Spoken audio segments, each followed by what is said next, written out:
Hi friends, piping வச்சு blouse வந்து வேர் பண்ணும்போது பின்பக்கத்தில் இருந்து எக்ஸ்ட்ரா கிளாத் வந்து பைப்பிங்க்கு மேலவே வெளியே தெரியும். அப்போ அந்த பைப்பிங்கோட ஃபினிஷிங் வந்து நல்லாவே இருக்காது. அது வராமல் எப்படி தவிர்க்கிறது, சூப்பராக இந்த மாதிரி எப்படி பைப்பிங் வைக்கிறது நம்ம பார்க்கலாமா?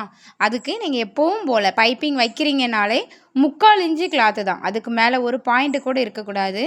3/4 இன்ச்சு கிளாத் எடுத்து அதை பொருத்தி ஒரு பக்கமாக சிலும்பல் எடுத்து எடுத்துக்கோங்க. சிலும்பல் அடிக்காத பக்கத்தை நம்ம ப்ளவுஸில் கொண்டு ஜாயின் பண்ண போகிறோம். 1/2 இன்ச் எக்ஸ்ட்ரா விட்டு நீங்கள் ஜாயின் பண்ணுங்கள். உங்களுடைய ஜாயின் பண்ணுற அளவு எவ்வளவா இருக்கணும்னா, ஒரு ஃபூட்ரு அளவு மட்டும்தான் இருக்கணும். 1/4 இன்ச்சுக்கும் கம்மியாக தான் கண்டிப்பாக நீங்கள் வந்து பொருத்தி ஆகணும். அதுக்கும் வேண்டாம், அதிகமாக இருந்துச்சுன்னா நான் சொல்கிற மிஸ்டேக் வந்து கண்டிப்பாக வரும். உங்களுடைய ரவுண்டு வந்து அழகாக நிற்காது, ஒரு மாதிரி தூக்கிட்டு நிற்கும். நம்ம 1/4 இன்ச்சில் இந்த ப்ளவுஸை பொருத்தி எடுத்துட்டோம்.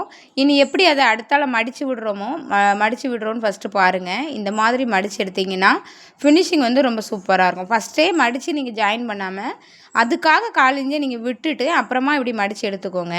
இதில் நீங்கள் ரொம்ப கவனிக்க வேண்டியது, நான் பைப்பிங் எப்படி உருட்டுறேன்னு பாருங்கள். இந்த மாதிரி உருட்டிட்டு அதில் ஒரு கோடு ஃபார்ம் ஆகுது இல்லையா, அந்த ரவுண்டுக்கான கோடு, அந்த கோட்டுக்கு நேர் உங்களுடைய நீடில் இருக்கிற மாதிரி நீங்கள் வந்து ஃபூட்டரை ஏற்றிக்கோங்க.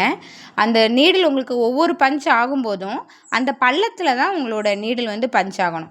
அதை நீங்கள் ரொம்ப கவனமாக ரொம்ப ஸ்லோவாக இந்த பைப்பிங் அடிங்க, இழுக்காதீங்க. நீங்கள் அழகாக மடிச்சிங்கனாவே அந்த பஃபியாக அந்த ரவுண்டு வந்து விழுந்துடும், அந்த உருட்டு வந்து விழுந்துடும்.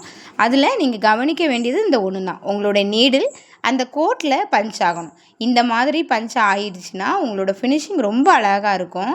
இந்த மாதிரி ஒவ்வொரு பஞ்ச் பண்ணும்போதும் கொஞ்சம் நீங்கள் அதை மடிப்பு எடுத்து கொஞ்சம் கவனித்து நீங்கள் இந்த பைப்பிங்கை ஃபினிஷ் பண்ணி எடுத்துருங்க.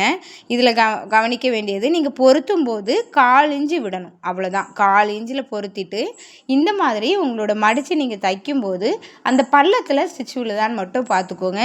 ஃபினிஷிங் ரொம்ப சூப்பராக வந்துடும். இந்த வீடியோ உங்களுக்கு யூஸ்ஃபுல்லாக இருந்ததுன்னா நிறைய ஷேர் பண்ணுங்கள், நிறைய பேர் தெரிஞ்சுக்கட்டும். தேங்க்ஸ் ஃபார் வாட்சிங்.